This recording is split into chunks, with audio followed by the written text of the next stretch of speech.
Good morning, my name is Blanca Mendez Calderon. I'm 39 years old and I was born in Trujillo. I studied languages at the National University of Trujillo and I majored in English and French teaching. However, I must admit that my French is a bit rusty because since I started working, I devoted all of my teaching years to teach English only. Well, I have a master's degree in university pedagogy, and I have recently finished my second master's in English teaching as a foreign language at the Universidad Europea del Atlántico, and I will hopefully get my diploma next year because it's still in process. Well, regarding my professional experience, I can say that I started teaching English in 2003 and I haven't stopped since then.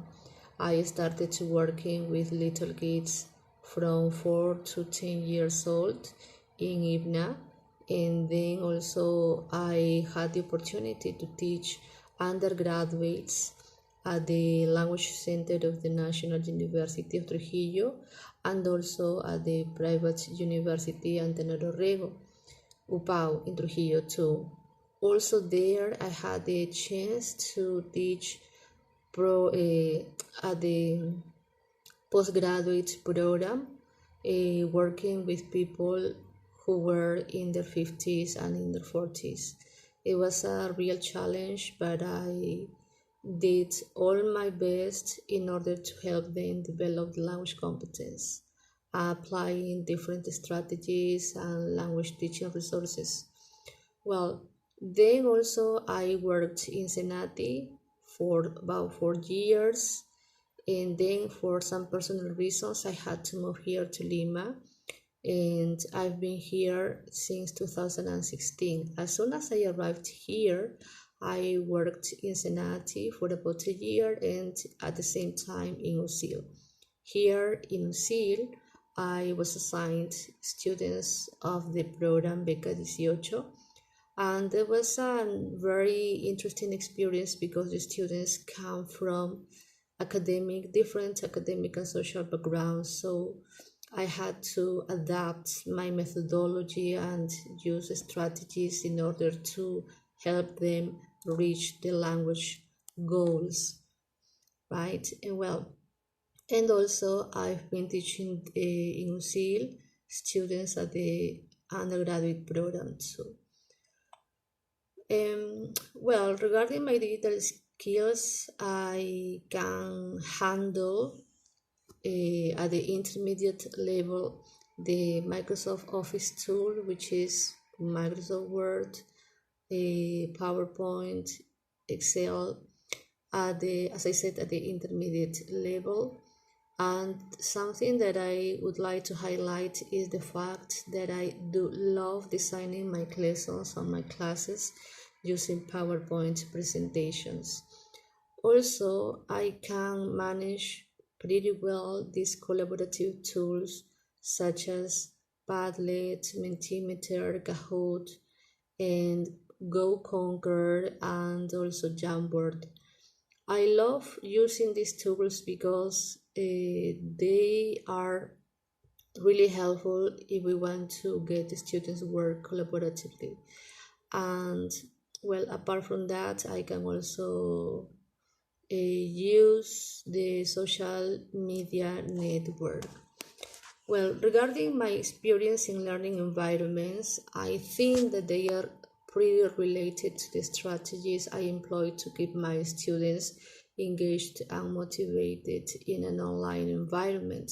First of all, I plan my lessons in advance. I always try to get the students present a final product within the lesson as an evidence and also as a way of getting the students giving the students the opportunity to finish the lessons, having in their mind that they actually did something productive during the lesson, right? I also try to help the students become more aware of their learning process.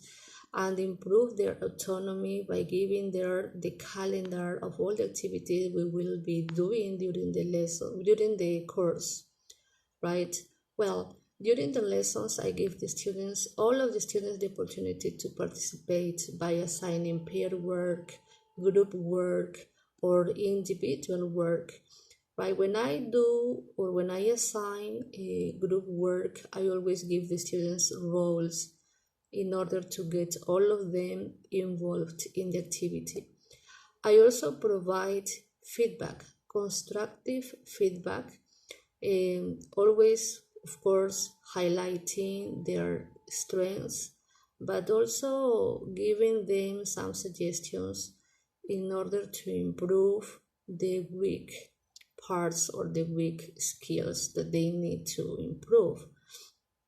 Well, I do that in both synchronic and asynchronic lessons. What else? Whenever there is a doubt or the students need clarification, I always tell them not to be shy or afraid because, well, my job is to precisely do that, to help them um, improve, to help them learn the language. Well, I also send the students reminders as announcements or emails in order to have a constant communication with them. What else? I provide them with resources such as websites, um, videos, PowerPoints, so that they have all the material available in case they need to reinforce for any topic. I also take into consideration the students' learning styles because some of them are more visual, others prefer to listen or read. So I always try to consider at least one activity, different activities in order to fit or the students' needs. Well, that is all I can say regarding myself. And well, thank you for listening to me.